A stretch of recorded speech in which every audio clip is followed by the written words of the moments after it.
అన్నిటికన్నా ఆయన నామము హెచ్చించబడిందంట. ఫిలిప్పీలు 2:9-11 వరకు.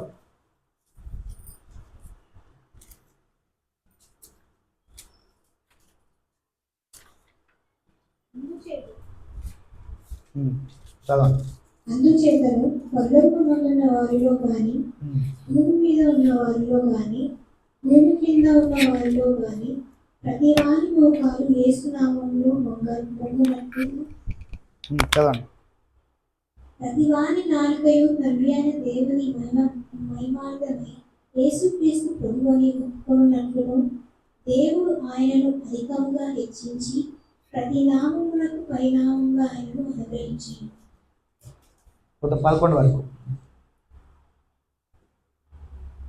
హల్లెలూయా. అక్కడ చదివిరా. ఇక్కడ ఏమని రాయబడిందంటే, అందుచేతను పరలోకమందున వారిలో కానీ, పరలోకం, ఇప్పుడు పరలోకంకి వెళ్తే ఎవరి నామం పెద్దది?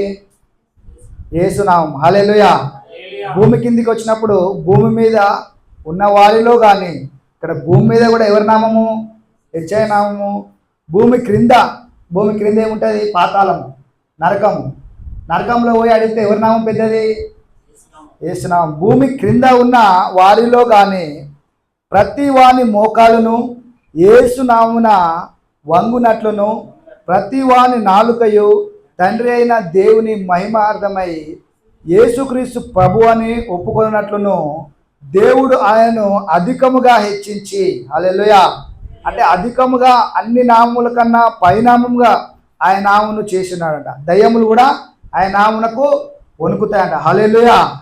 ప్రతి నామమునకు పైనామమును ఆయనకు అనుగ్రహించెను. హల్లెలూయా. ఇప్పుడు స్కూల్లో అయినా ఎక్కడైనా, ఇప్పుడు పోలీస్ స్టేషన్లో పోలీసులో ఉంటారు కదా, ఒక స్టేజ్ నుంచి ఇంకొక స్టేజ్, కానిస్టేబుల్, తర్వాత ఎస్ఐ, తర్వాత సిఐ, తర్వాత ఐఏఎస్, అట్లా పెద్ద పెద్ద వాళ్ళు ఉంటారు కదా, తెలుసు కదా.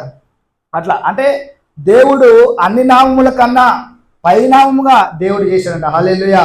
ఇప్పుడు మన దేశంలో పెద్ద పొజిషన్ ఎవరిది?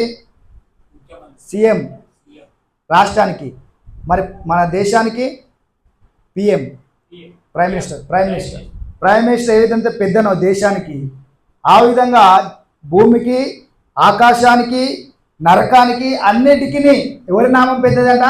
యేసయ్య నామం. హల్లెలూయా. అంటే నువ్వు భయపడతావా? కొన్ని రోజులు, కొన్ని సంవత్సరాలు, కొన్ని కళలు వచ్చినప్పుడు, అపవాది ఏమైనా చేసినప్పుడు, కళలు కానీ ఏమైనా వచ్చినప్పుడు మనం ఏం చేస్తాం? భయపడతాం.